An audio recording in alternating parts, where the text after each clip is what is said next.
भगत और भगवान की। श्री मंचानाथ जी महाराज की। श्री अर्जुन राम जी महाराज की। बोले गौ माता की। प्रेम से बोलो राम। अखिल ब्रह्मांड रचयिता परात्पर परब्रह्म परमात्मा अकुर्ण अकारण करुण वर्णालय भगत वत्सल मर्यादा पुरुषोत्तम प्रभु श्री राम जी के चरणों में कोटि कोटि दंडवत प्रणाम करते हुए भगवान श्री राम जी की असीम कृपा से, असीम दया से, करुणा से पूरे विश्व में आज सनातन धर्म की एक विशेष लहर दौड़ पड़ी है। इनके पीछे प्रभु की विशेष कृपा है। नीलांबुज श्यामल कोमलांग सीता समारोपित वाम भागम पाणो महासायक चारु चापम नमामि रामम रघुवंश नाथम। रघुनंदन प्रभु श्री राम जी की अनन्य कृपा का स्मरण करते हुए गजानन जी महाराज को वंदन करते हुए, जिनकी तिबारी में अपन परपति लेके बैठे हैं,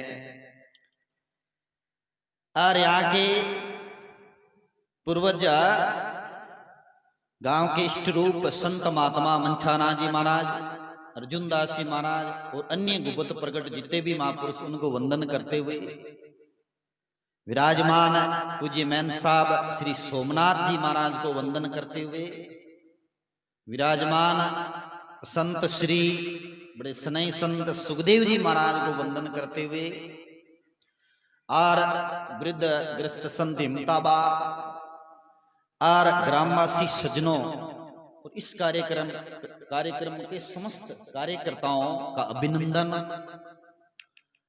आज हम यहाँ एकत्रित हुए हैं भगवान राम जी का जो मंदिर निर्माण हो रहा है भगवान राम जी की जन्मभूमि पर। प्राचीन काल से कई बार मंदिर बना, कई बार मंदिर विध्रमियों ने ध्वस्त कर दिया था। शास्त्रों में ऐसा लेख आता है, भगवान श्री राम जी का अवतार जब भी होता है तो अवधपुरी में होता है। 7 पुरियां हैं, उनमें अयोध्यापुरी एक पावनीपुरी बड़ी शुद्ध और पवित्र नगरी है। जब जब त्रेता युग आता है तब तब परमात्मा श्री राम जी अवतार लेते हैं और अवध में अवतार लेते हैं। अवध नाम क्यों रख दिया कि वहां पर किसी भी प्रकार का अब बद्ध नहीं होता, किसी भी प्रकार का दुष्कर्म नहीं होता, इसलिए अवध नाम रखा।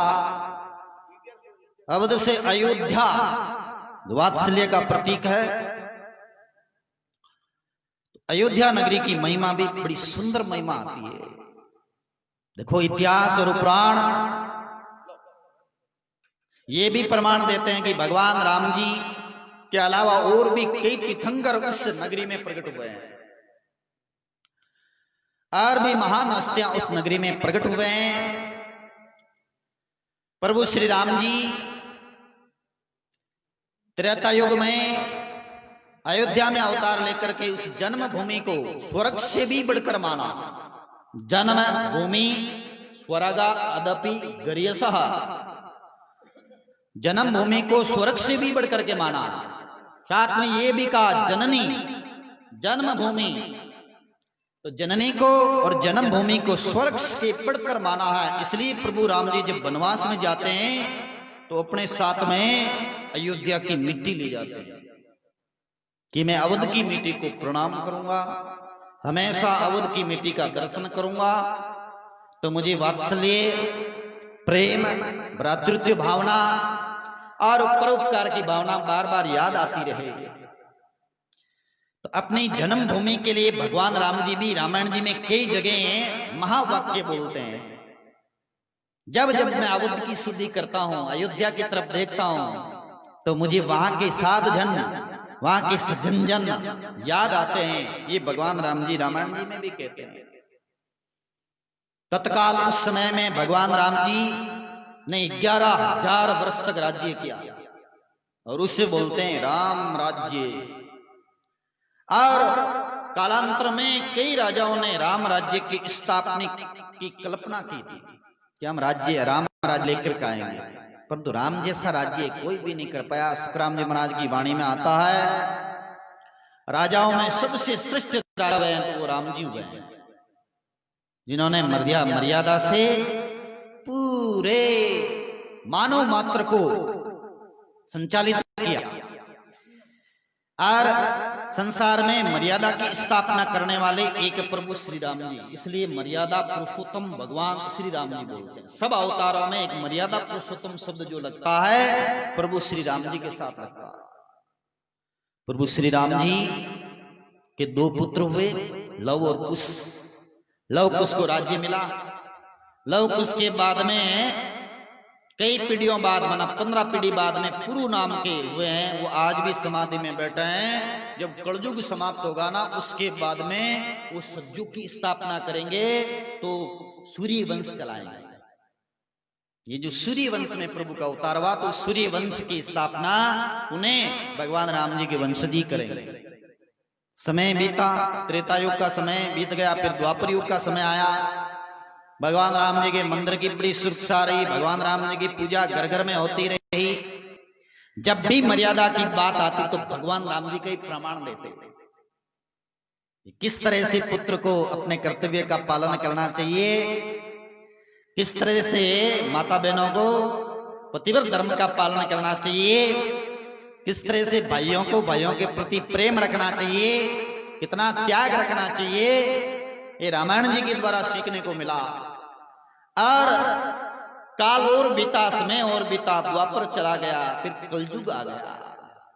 बागोजी में लेख आता है, कलिकाल में दुष्ट लोगों ने मूर्तियों को, मंदिरों को तोड़ना शुरू कर दिया। दुष्टेर नष्टानी बुरिसह, दुष्टों ने मूर्तियों को तोड़ना आरंभ कर दिया। गौर कलिकाल आने लगा तो सुखदेव जी महाराज जैसे महापुरुष, उन्होंने पहले ही भाग दिया, अर्थात भविष्यवाणी करी कि इतने वर्ष तक जरासंध के वंश वाले राजा राज्य करेंगे धरती पर। माना सेदेव जरासंध के बेटे थे, उन्होंने राज्य संभाला, फिर उनका वंश चला, फिर उनके बाद में नंद वंश चला।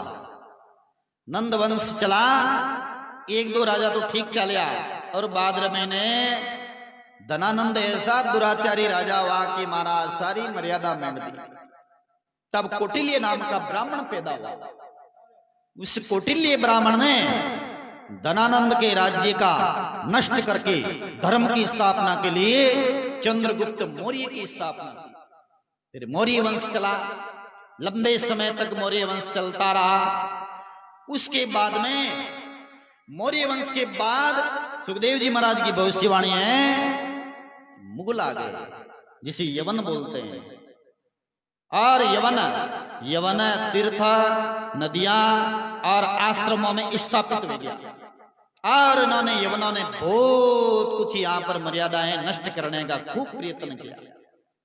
यवन बोलते हैं, युवनासु राजा हुआ था, उसके वंश में यवन हुआ, और वही यवन आगे चल करके और मलेज क्रिया के द्वारा वो आगे चलते चलते इसमें ही मुस्लिम जन्म गए। यवन आ गए, यवनों ने 14 यवनों ने राज किया था। 14 यवनों में ये सब आ गए, मोहम्मद गौरी, खिलजीर, ये बाबर फाबर, ये सब आ गए थे। इन लोगों ने मंदिरों को नष्ट कर दिया था एक बार। और विक्रम संवत जब आया, ये शुरू हुआ, जैसे विक्रम संवत 2000 सितोत्र का समय चल रहा है। उस समय में एक बार ऐसी क्रांति आई थी कि विक्रमादित्य राजा ने भारतवर्ष के जितने भी मंदिर थे उन सब का पुनर्निर्माण करवाया और नए नए मंदिर बनवाए। जो बाबर ने मंदिर तोड़ दिया था वो मंदिर बनाया विक्रमादित्य राजा ने। उज्जैन नरेश राजा विक्रमादित्य ने वो मंदिर बनाया, बड़ा विशाल मंदिर बनाया था। लेकिन कलयुग है, दुष्टों का साथ देता है अपन अभी जी रहे हैं कलयुग में, तो कलयुग दुष्टों का साथ देता है, तो अधर्म को मित्र बना करके कलयुग को प्रचार करता है। धर्म बेचारा अकेला है, धर्म की सुनवाई नहीं होती, धर्म तो चलाना पड़ता है, धर्म के पांव टूटे हुए हैं, तभी तो मारवाड़ी में कहते हैं धर्म पांगड़ो है, इन्हें चलावना पड़ा है, हकीकत में चलावना पड़ा है, इन पांगड़ो तो पड़ जाए धर्म, क्योंकि धर्मरा जो पांव कलयुग ने और अधर्म ने मिलकर के तोड़ दिया। इस श्रीमद् भागवत जी की शुरुआत में लेकर आए विक्रमादित्य राजा ने जगह जगह पर फिर से जो एक धर्म की ध्वजा लहरा दी थी, अरे इतनी सुंदर ध्वजा लहराई कि जन्मभूमि से लेकर के वनवास में प्रभु राम जहां जहां पहुंचे, जिस जगह गए वहां वहां विशाल मंदिरों का निर्माण कराया। क्या मंदिर का निर्माण कराने से क्या कोई राम जी मिल जाएंगे? कई लोग बोलते हैं अरे मंदिर नाक होता है। जिस गांव में मंदिर नहीं, जिस गांव में समाधि नहीं, जिस गांव में संत नहीं, उस गांव का कोई नाक नहीं है। एक गांव के अंदर कोई मंदिर, कुटिया, संत समाधि कुछ नहीं दिखी, तब भगवान श्री राम जी के 17वें अवतार श्री नारद जी महाराज ने कोप करके ये बोल दिया कि इस नगरी पर वज्र शिला पड़ जाए, ये पाताल में धस जाए। महाराज सिद्ध पुरुष नारद जी महाराज के वचनों से आकाश में से बहुत बड़ी वज्र शिला उस गांव की तरफ आई, तेज गति से आई। तब 100 साल पहले उस गांव में किसी संत की समाधि थी, वह समाधि बोल उठी कि नारद जी महाराज का यही वचन है ना कि जिस गांव में समाधि नहीं, संत नहीं, मंदिर नहीं, द्वारा नहीं, देवालय नहीं, इसलिए शिला टूटे, तो मेरी समाधि यहां से पहले हुई है, इसलिए नारद जी के वचनों अनुसार शिला तुम वापिस चल जाओ।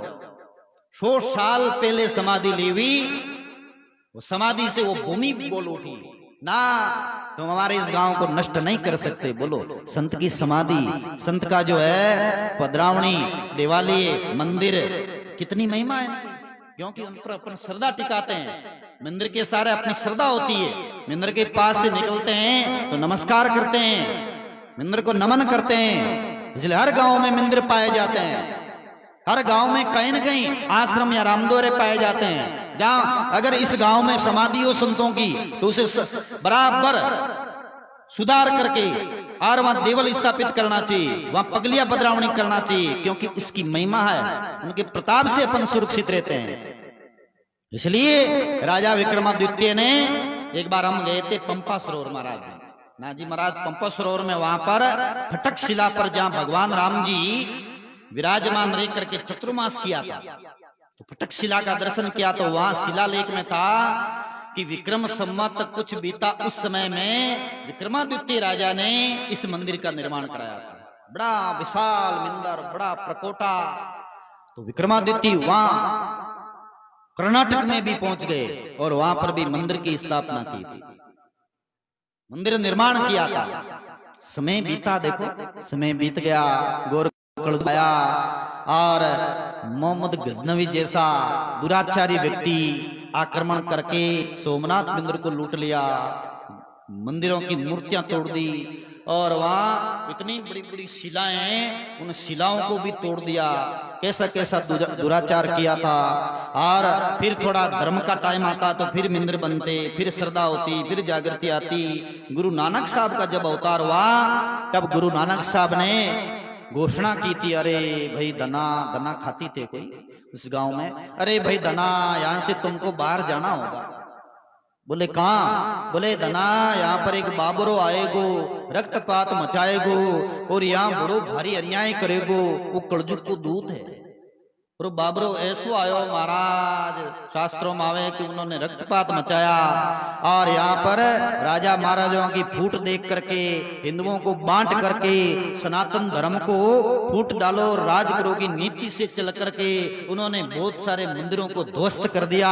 अयोध्या में 20,000 हिंदुओं को मुसलमान बना दिया, 20,000 हिंदुओं को। उसके बाद में उन्होंने जहां पर भगवान राम जी का भव्य मंदिर था जो विक्रमादित्य राजा ने बनाया था, उस मंदिर को भी तोड़ करके गुम्बज बना दिए थे।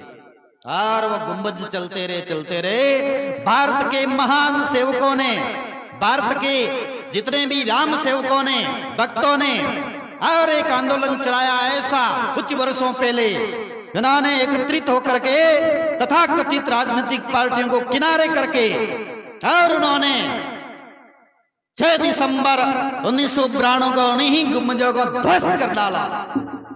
और आज वो समय आया है कि भगवान राम जी का भव्य मंदिर बनाने जा रहे हैं पूरे हिंदुस्तान के वासी। उसके लिए राष्ट्र के कार्यकर्ता भी अपनी सहयोग राशि एक एक घर से चाहे 1 रुपया से लेकर के कितना भी रुपया भेजे तो सहयोग राशि भेजना अपना कर्तव्य बनता है। प्रत्येक हिंदू का एक कर्तव्य है कि चाहे वो 1 रुपया ही, चाहे वो कितना ही, अपनी श्रद्धा अनुसार अपनी जो सहयोग राशि वहां तक भेजें, ये अपना कर्तव्य है। गाशनी के कार्यकर्ताओं ने, आसपास के गांवों के कार्यकर्ताओं ने ये बीड़ा उठाया कि इस क्षेत्र से अपना थोड़ा थोड़ा करके इकट्ठा करके मंदिर सहयोग के लिए, मंदिर निर्माण के लिए, अपना भगवान श्री राम जी का एक भव्य मंदिर बने उसके लिए अर्थ सहयोग भेजे। उसके लिए अर्थ सहयोग राशि भी आई है। तो मैं क्या नाम निवेदन करूंगा कि आप है जो राशि घोषित करें और जो भी बोलना चाहें वो भी राशि यहाँ ला करके लिखाएं और श्रद्धा अनुसार लिखाएं। कल भी दे सकते हैं, कार्यकर्ताओं ने हमको बताया है, आज दे सकते हैं, कल दे सकते हैं, 10 दिन 20 दिन तक दे सकते हैं ना, 15 दिन तक, 15 फरवरी तक आप अपनी अर्थ राशि, सहयोग राशि जो भी बन पड़े वो दे सकते हैं।